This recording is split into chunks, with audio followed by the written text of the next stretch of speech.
بسم اللہ الرحمن الرحیم۔ امیر المومنین حضرت خلیفۃ المسیح الخامس اید اللہ تعالیٰ بنصر العزیز کے ساتھ واقفات نو کینیڈا کی آن لائن ملاقات۔ مورخہ 11 جون سن 2023 کو امام جماعت احمدیہ حضرت خلیفۃ المسیح الخامس ایدہ اللہ تعالیٰ بنصر العزیز کے ساتھ واقفات نو کینیڈا کی آن لائن ملاقات ہوئی۔ حضور انور نے اس ملاقات کو اسلام آباد ٹلفورڈ میں قائم MTA اسٹوڈیو سے رونق بخشی، جبکہ واقفات نو نے ایوان طاہر پیس ولیج ٹورانٹو سے آن لائن شرکت کی۔ پروگرام کا آغاز تلاوت قرآن کریم، حدیث نبوی صلی اللہ علیہ وسلم، اقتباس حضرت اقدس مسیح موعود علیہ الصلوۃ والسلام اور نظم سے ہوا۔ بعد ازاں شاملین کو مختلف نوعیت کے سوالات پوچھنے کا موقع ملا۔ تلاوت قرآن کریم سے قبل حضور انور اید اللہ نے استفسار فرمایا کہ کل کتنی واقفات نو شامل ہیں اور ٹورانٹو کے علاقہ سے ہیں یا پورے کینیڈا سے۔ نیز حضور انور نے کینیڈا میں واقفات نو کی کل تعداد کے بارے میں بھی دریافت فرمایا۔ اس پر بتایا گیا کہ 13 ریجن سے 910 واقفات نو موجود ہیں، جبکہ کینیڈا میں واقفات نو کی کل تعداد 2284 ہے۔ ایک شادی شدہ 3 بچوں کی والدہ واقفہ نو نے سوال کیا کہ ہم اپنے نوجوان بچوں کی رہنمائی کیسے کر سکتی ہیں جنہیں اسکولز میں بہت سی غیر اسلامی اور ذہن کو الجھا دینے والی باتیں جیسا کہ تبدیلی جنس وغیرہ سکھائی جا رہی ہیں۔ اس پر حضور انور اید اللہ نے فرمایا کہ بچے 365 دنوں میں سے صرف 170 یا 180 دن اسکول میں رہتے ہیں، باقی تو وہ آپ لوگوں کے پاس رہتے ہیں۔ میں کئی دفعہ کہہ چکا ہوں کہ بچوں کو دوست بناؤ، ان کے ساتھ انٹریکٹ کرو۔ جب بچے گھر آتے ہیں تو ان کے سوالوں کے جواب دو۔ کئی دفعہ بتا چکا ہوں کہ بچے جب اسکول میں جینڈر کے بارے میں پڑھ کے آتے ہیں تو اس بارے میں ان سے پوچھو کہ کیا پڑھا، پھر ان کو بتاؤ کہ تمہاری عمر کیا ہے اور تمہیں اس چیز کی سمجھ نہیں آ سکتی، بڑے ہوگے تو سمجھ آئے گی۔ بتاؤ کہ اصل چیز کیا ہے، نیچر نے تمہیں کیا بنایا ہے۔ ان سے کہو کہ اللہ تعالیٰ نے جسم کی بناوٹ میں جو بائیولوجیکل ڈفرینس رکھا ہے وہ بہرحال ظاہر ہے، میل اور فیمیل میں جو فرق رکھا ہے وہ وہی ہے۔ ماں تو ماں ہی ہے۔ کہو مرد بے شک کسی کی ماں بن جائے لیکن وہ بچہ پیدا نہیں کر سکتا۔ اب تو یہ لوگ خود بولنے لگ گئے ہیں کہ تم لوگوں نے کیا فضولیات شروع کر دی ہوئی ہیں۔ یہ بھی پڑھ رہا تھا کہ ایک پریگننٹ عورت ڈاکٹر کے پاس گئی اور کہا کہ میرے بچہ کا جینڈر بتا سکتے ہو کیا ہے؟ وہ کہنے لگا let the kindergarten teacher decide it, کہ کنڈرگارٹن ٹیچر ڈیسائیڈ کرے گا کہ جینڈر کیا ہے، ہم نہیں بتا سکتے۔ اب تو یہ ہو گیا ہے کہ ان کی لغویات اپنی باتوں پر لافنگ سٹاک بن رہے ہیں، تو ان کے خود مذاق اڑ رہے ہیں۔ اس لیے بچوں کو بتاؤ کہ اللہ تعالیٰ نے انسان کو جو بنایا ہے انسان وہی رہ سکتا ہے۔ احمدی لڑکیوں کو تھوڑی سی محنت کرنی پڑے گی اور خاص طور پر واقفات نو کو تو خاص طور پر محنت کرنی پڑے گی۔ اپنے بچوں کو بتائیں کہ اللہ میاں نے مرد عورت بنایا، یہ بائیولوجی کے ڈفرینسز ہیں، یہ چیزیں ان کے اندر ہیں، اور ہر ایک جانور میں یہ 2 جینڈر ہوتے ہیں، ہر ایک کا ایک اپنا فنکشن ہوتا ہے، اس سے ہٹ نہیں سکتے۔ صرف کہہ دینے سے تو کچھ نہیں ہوگا۔ اب یہ بھی ہونے لگ گیا ہے کہ ایک ٹیچر نے ایک لڑکے کو ہی کہہ دیا، اس نے کہا نہیں آج میں شی ہوں، اگلے دن اس نے شی کہا تو کہتا ہے آج میں ہی ہوں۔ تم نے شی کیوں کہا؟ خود ان لوگوں کو سمجھ نہیں آ رہی کہ کیا کریں، تو اس لیے تھوڑی محنت کرنی پڑے گی۔ بچوں کو سمجھائیں اور بتائیں کہ کس طرح ان لوگوں کے اپنے مذاق بن رہے ہیں۔ بجائے گھبرانے کے کھل کے بات کیا کرو، بچوں کو سمجھاؤ۔ اب تو بے شمار لوگ اس کے خلاف خود بول رہے ہیں۔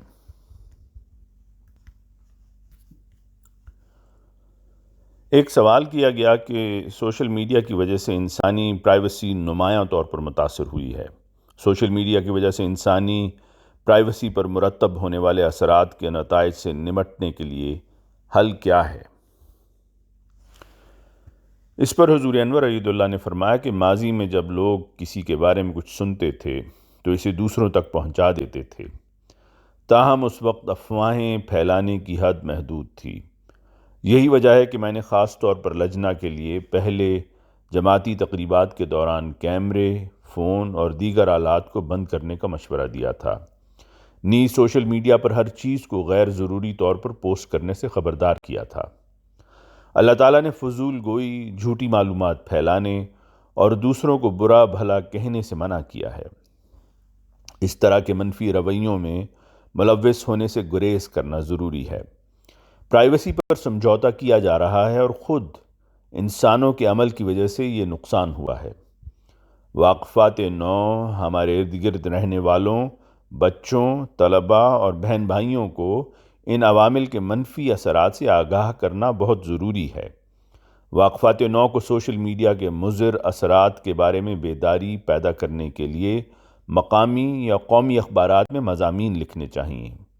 ایسا کرنے سے واقفات نو اس مسئلے کو اجاگر کرنے میں اپنا کردار مؤثر طریقے سے ادا کر سکتی ہیں۔ ایک سوال کیا گیا کہ اسلام میں رخصتی کی کیا اہمیت ہے اور ہمیں عموماً یہ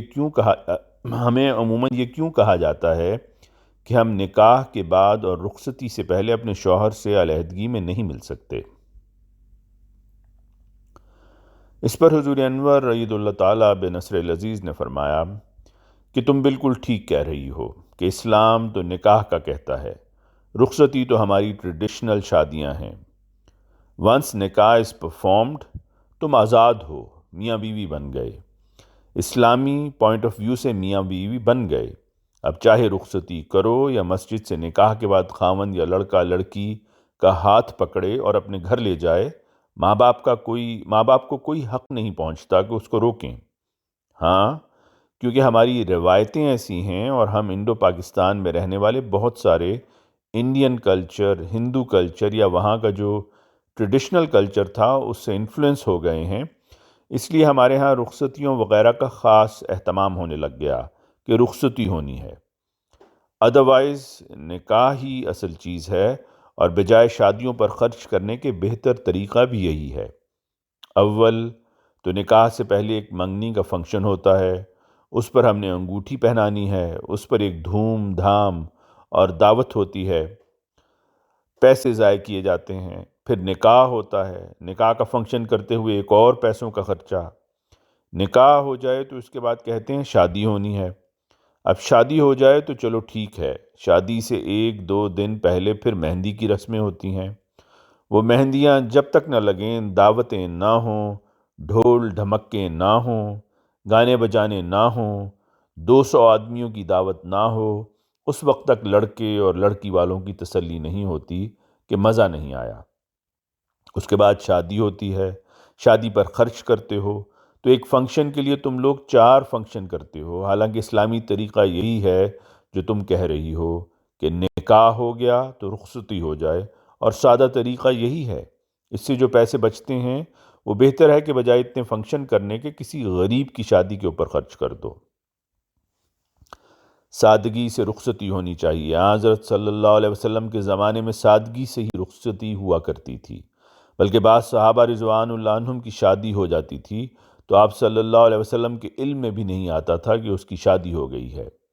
ایک دفعہ ایک صحابی کو آپ صلی اللہ علیہ وسلم نے دیکھا کہ اس کے کپڑوں پر رنگ لگا ہوا تھا۔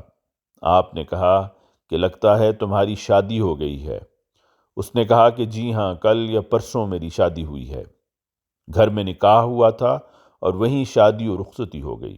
تو آپ صلی اللہ علیہ وسلم نے کہا اچھا ٹھیک ہے، بڑا اچھا ہوا، مبارک ہو، لیکن ولیمے کی دعوت اسلام میں ضروری ہے، تو جا کر ولیمہ کرو، چاہے ایک بکری کا ولیمہ کرو۔ تو نکاح اور دعوت ولیمہ یہ ضروری چیزیں ہیں۔ تم میں اگر اتنی ہمت ہے تو زمانے اور اپنے گھر والوں سے لڑائی کرو اور نکاح کے بعد رخصتی کروا لو۔ جب شادی ہوگی تو پھر سٹینڈ لے لینا، کہہ دینا اسلامی طریقہ تو یہی ہے، میری طرف سے اجازت ہے۔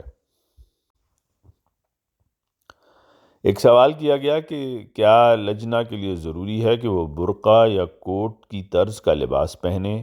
اگر ان کا لباس ڈھیلا بھی ہو جس سے جسم کے خد و خال نظر نہ آ رہے ہوں، مکمل مہذب لباس کے اوپر لبادہ برقع پہننے میں کیا حکمت ہے؟ اس پر حضور انور عید اللہ نے موصوفہ کی تائید کرتے ہوئے فرمایا کہ اس میں کوئی وزڈم نہیں ہے۔ اگر تمہارا لباس ٹھیک اور ڈھیلا ہے، اسلام میں جو پردے کا حکم ہے وہاں کہیں نہیں کہا کہ تم کوٹ پہنو اور اس کے بعد حجاب لو۔ یہ تو لڑکیوں نے اپنی آسانی کے لیے لے لیا کہ ہاتھ فری ہو جاتے ہیں، کر سکتے ہیں تو حجاب یا نقاب لے لو یا برقع پہن لو۔ اسلام اور قرآن شریف میں پردے کا جو حکم ہے وہ تو یہ ہے کہ چادر اوڑھو۔ تم نے جو اپنا لباس پہنا ہوا ہے اس میں بھی بعض دفعہ تمہارے چہرے یا جسم کی جو خوبصورتی کا اظہار ہو جاتا ہے، اس لیے ایک سر پر چادر اوڑھو اور اپنے سینے کے اوپر چادر لپیٹ لو تاکہ مردوں کی غلط نظروں سے محفوظ رہو۔ اصل چیز چادر کا پردہ ہے۔ برقع اور کوٹ تو ساری بعد کی انوویشن ہے یا ایجادیں ہیں یا سہولت کے لیے پیدا کی ہوئی چیزیں ہیں جو عورتوں نے خود بنا لیں۔ اگر آپ کا لباس ڈھیلا ہے، ماڈسٹ ڈریس ہے اور آپ کے باڈی فگرز وغیرہ سارے نظر نہیں آتے تو اس میں اوپر صرف حجاب اور چادر لینا، سر اور سینے کو ڈھانکنا اتنا ہی کافی ہے۔ صرف یہ اسلام کا حکم ہے۔ اگر یہ کر سکتی ہو، تمہارے لیے آسانی ہے تو کرو۔ پاکستان میں ہمارے گاؤں کے رہنے والی عورتیں اسی طرح کرتی ہیں، یا پشاور میں جو پٹھانوں کا علاقہ ہے وہ عورتیں بھی بڑا پکا پردہ کرتی ہیں۔ وہ اپنے سر کو ڈھانکتی ہیں، چہرے کو ڈھانک لیتی ہیں۔ ایک چادر سے تم بھی اس طرح کر لو۔ کسی نے ضروری نہیں قرار دیا کہ ضرور برقع پہنو۔ پردہ ضروری ہے، ماڈسٹ ڈریس ضروری ہے۔ تمہارے باڈی فگرز کا کسی بھی طرح ایکسپوجر نہیں ہونا چاہیے، نظر نہیں آنے چاہیے، اور اس کے ساتھ جس طرح بھی پردہ کر سکتی ہو کرو۔ اسلام کے ہر حکم میں وزڈم ہے۔ تم لوگوں نے اپنی طرف سے خود انوویشن پیدا کر کے اس وزڈم کو شیٹر کر دیا ہوا ہے۔ ایک سوال کیا گیا کہ ایسے لوگوں کو حضور انور کیا پیغام دیں گے جو یہ بحث کرتے ہیں کہ عورتوں کا گھر سے باہر کام کرنا اسلامی روایت کے برخلاف یا خاندانی اقدار کی کمی کا باعث ہوتا ہے۔ اس پر حضور انور ایدہ اللہ تعالیٰ بنصر العزیز نے فرمایا کہ اگر یہ ضروری ہے، مثلاً ایک لڑکی پروفیشنل ٹیچر ہے، ڈاکٹر ہے، یا کوئی ایسی جاب کر رہی ہے جو کسی بھی لحاظ سے انسانیت کے لیے بینیفیشل ہے تو ٹھیک ہے، اس کو کرنا چاہیے، اس میں کوئی روک نہیں ہے۔ لیکن صرف اس لیے گھر سے باہر نکل جانا، بچوں اور گھر کا خیال نہ رکھنا کہ ہم پیسے کمائیں، ہمارے پاس زیادہ پیسے آ جائیں، ڈسکنٹینٹمنٹ زیادہ ہو گئی ہے، یا خاوند پوری طرح پیسے نہیں دے رہا، تو یہ غلط ہے۔ اول تو یہ رسپانسبلٹی گھر کے مرد کی ہے۔ اللہ تعالیٰ نے ہر ایک کی ڈیوٹیاں پوری بیان کر دی ہیں کہ یہ ڈیوٹیز مرد اور یہ عورت کی ہیں۔ ایک عورت حضرت صلی اللہ علیہ وسلم کے پاس آئی، اس نے کہا کہ مرد جہاد کرتے ہیں، وہ باہر کماتے ہیں، زیادہ چندہ بھی دے دیتے ہیں، اور دوسرے ایسے کام کر لیتے ہیں جو ہم عورتیں گھر میں بیٹھی ہوئی نہیں کر سکتیں، تو کیا ہمیں بھی اس کا ثواب ملے گا؟ حضرت صلی اللہ علیہ وآلہ وسلم نے فرمایا کہ عورتیں اگر اپنے گھروں کی نگرانی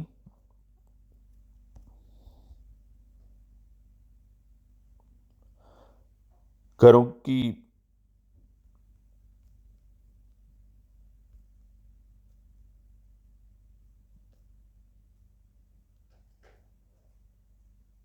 کی نگرانی اور بچوں کی تربیت، حضور عید اللہ نے فرمایا کہ حضرت صلی اللہ علیہ وسلم نے فرمایا کہ عورتیں اگر اپنے گھروں کی نگرانی، اپنے بچوں کی تربیت کر رہی ہیں تو ان کو اس طرح ہی ثواب ملے گا جس طرح ایک مرد کو جہاد کرنے کا ثواب ملتا ہے۔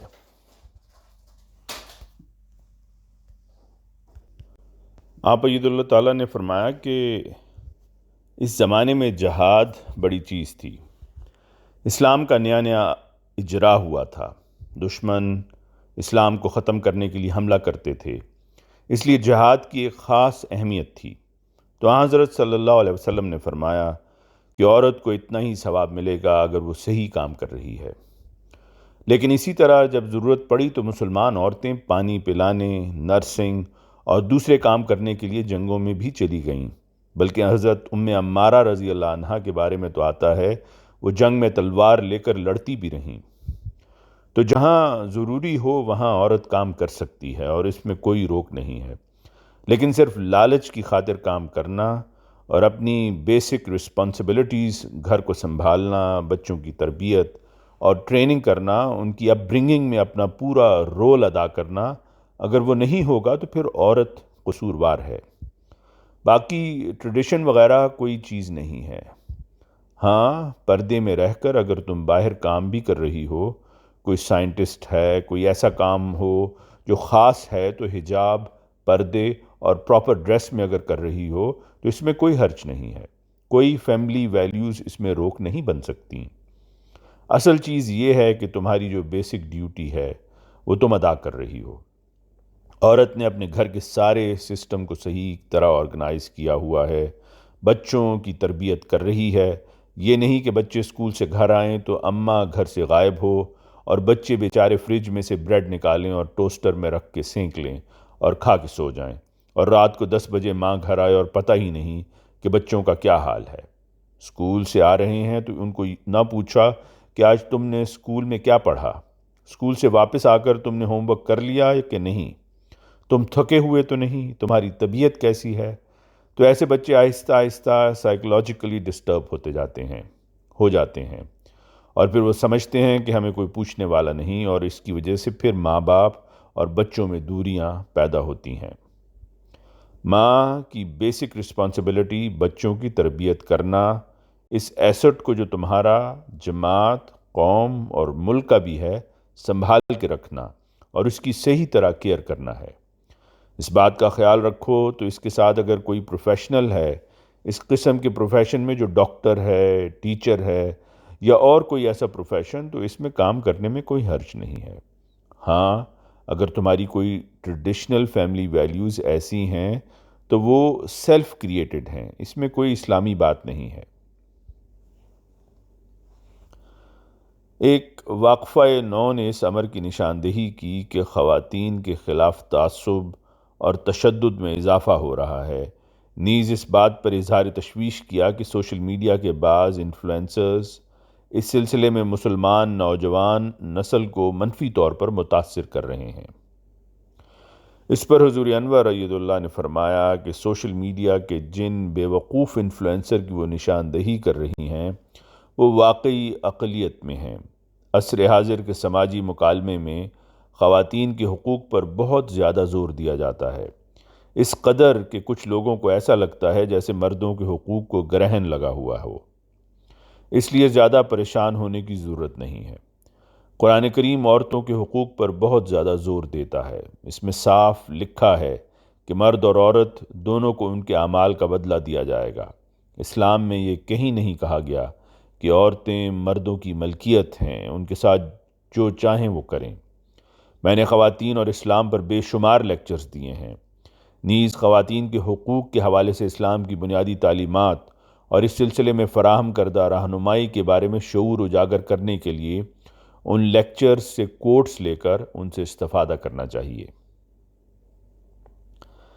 ایک سوال کیا گیا کہ کبھی زندگی میں بہت مشکل وقت ہوتا ہے تو ایسا لگتا ہے کہ اللہ ہمیں آزما رہا ہے، یا میری توجہ بہت زیادہ منتشر ہوتی ہے اور میری اپنی عبادات میں زیادہ توجہ نہیں ہوتی۔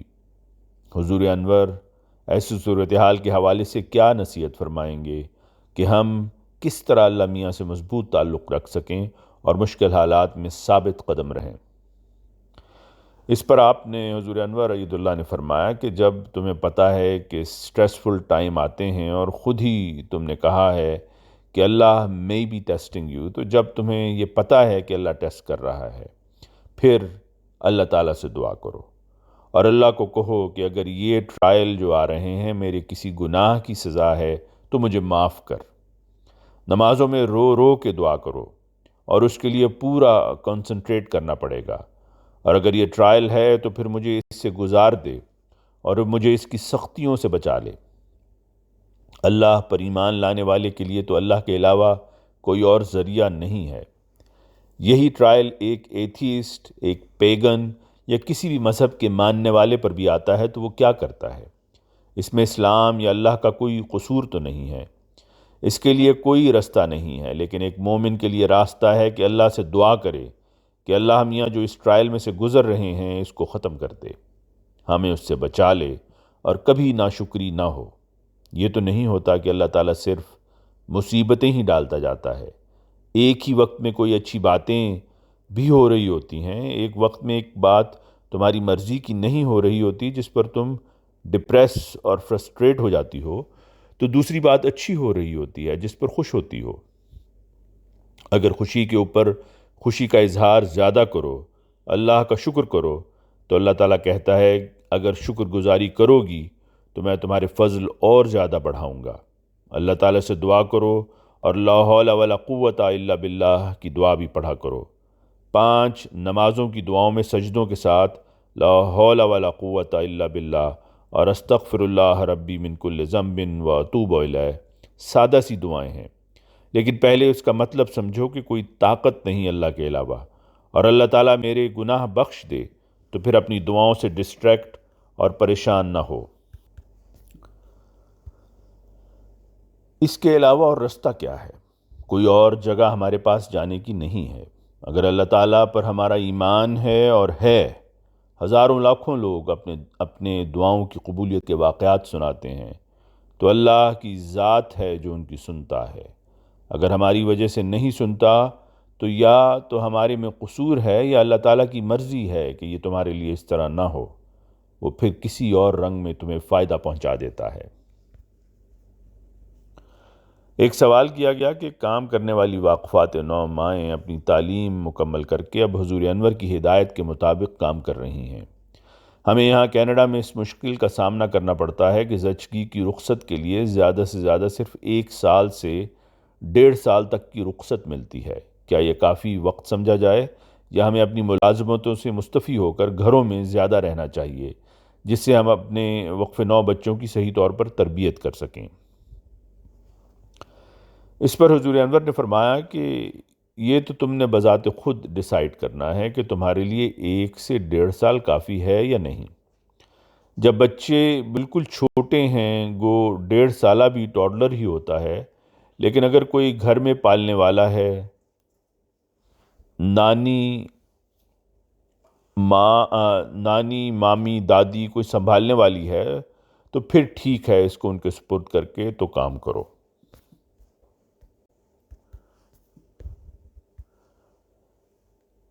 یہ ڈپینڈ کرتا ہے کس قسم کا کام ہے۔ اگر فائنینشیل پرابلم کی وجہ سے جاب کر رہی ہے تو پھر تو کسی کے سپرد کر کے بچے کو جائیں اور جاب کر کے واپس آ جائیں، پھر اپنے بچوں کو سنبھالیں۔ اگر صرف ہابی کے لیے جاب کر رہی ہو تو پھر بہتر یہ ہے کہ 3-4 سال تک کے لیے بھی چھوڑ دو۔ باقی بعض پروفیشنل ڈاکٹرز بھی امریکہ میں مجھے ملیں جو باقاعدہ کوالیفائڈ ہیں، اپنی فیلڈ میں کام کرتی رہیں، لیکن جب بچے ہو گئے تو بچوں کی وجہ سے انہوں نے اپنی جاب چھوڑ دیے، اور بچے جب 4 5 6 7 سال عمر کے اسکول گوئنگ ہو گئے تو پھر انہوں نے ایسے جاب شروع کر دیے کہ بچے کو اسکول روانہ کر کے اور شام کو بچے کے اسکول سے آنے سے پہلے گھر میں موجود ہوں تاکہ ان کی صحیح تربیت بھی کر سکیں۔ تو اس طرح بہت ساری پروفیشنل ڈاکٹرز بھی ہیں۔ یا اسکول کی ٹیچرز کا سوال ہے تو اسکولوں میں جو ٹیچرز ہیں وہ اپنے بچوں کو ساتھ لے جاتی ہیں اور واپس بھی اپنے ساتھ ہی لے آتی ہیں۔ تو یہ تو ڈیپینڈ کرتا ہے کہ آپ کا پروفیشن کس قسم کا ہے اور کیا کیا آپ کی پرسنل ریکوائرمنٹس ہیں جس کے لیے آپ کام کر رہی ہیں۔ تو یہ خود فیصلہ کریں، سوچو، اللہ تعالیٰ نے اتنا بڑا دماغ اور عقل دی ہوئی ہے۔ ایک 10ویں جماعت کی طالبہ نے سوال کیا کہ اگر کوئی طلاق کے مرحلہ میں سے گزرا ہو اور اس کو دوبارہ شادی کرنے سے خوف محسوس ہوتا ہو تو اس سلسلہ میں حضور عید اللہ کی کیا رہنمائی ہے؟ اس پر حضور انور نے فرمایا کہ آپ کو اپنی نیک قسمت کے لیے دعا کرنی چاہیے۔ کبھی یہ نہ ہو کہ آپ اس مصیبت میں سے گزریں۔ دعا کرنی چاہیے کہ اللہ تعالیٰ تم سب لوگوں کو بچا کر رکھے۔ ہمیں تو نہیں پتا کہ اللہ تعالیٰ کی کیا مرضی ہے۔ بعض دفعہ بعض رشتے کامیاب نہیں ہوتے تو اس پر دعا کرنی چاہیے کہ اللہ تعالیٰ کے نزدیک اگر کوئی اور رشتہ جو میرے لیے آیا ہے اچھا ہے تو ٹھیک ہے، ایسے لوگ ہوتے ہیں کہ کئی دفعہ طلاق ہو گئی اور ان کا بہت برا ایکسپیرینس تھا، لیکن جب دوبارہ دعا کر کے شادی کی تو اچھے رشتے آئے اور بڑے خوش ہیں۔ مجھے اس طرح کے بڑے لوگ ملتے ہیں اور یہ لکھتے بھی ہیں، تو دعا کر کے اللہ تعالیٰ سے مدد مانگنی چاہیے کہ اللہ تعالیٰ صحیح فیصلہ کرنے کی توفیق دے۔ پھر اگر تسلی ہوتی ہے تو وہاں رشتہ کر لے، لیکن اگر نہیں تو پھر کسی اور بہتر رشتہ کا انتظار کرے، لیکن بہتر یہی ہے کہ شادی کر لو۔ مطلقہ بیوہ کو اسلام کا یہی حکم ہے کہ اگر شادی کی عمر ہے تو شادی کر لینی چاہیے۔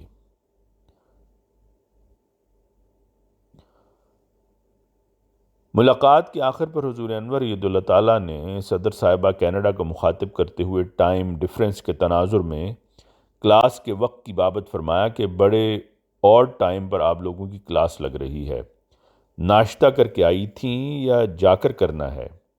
نیز استفسار فرمایا کہ یہاں نماز فجر کا کیا وقت ہے؟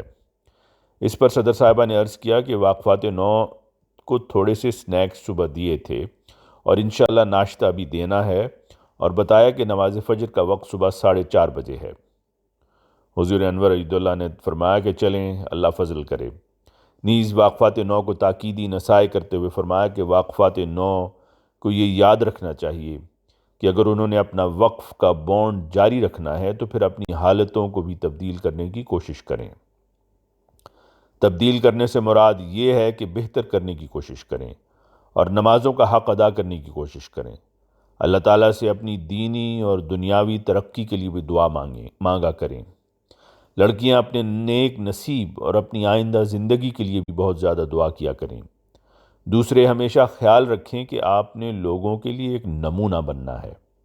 واقفات 9 کا صرف ٹائٹل لے کر نہیں رکھنا بلکہ ایک نمونہ بننا ہے، اس لیے نمازوں اور اخلاق کے لحاظ سے بھی اپنے نیک نمونے قائم کریں۔ آپ کے اچھے اخلاق ہونے چاہیے اور دینی علم بھی زیادہ بہتر ہونا چاہیے۔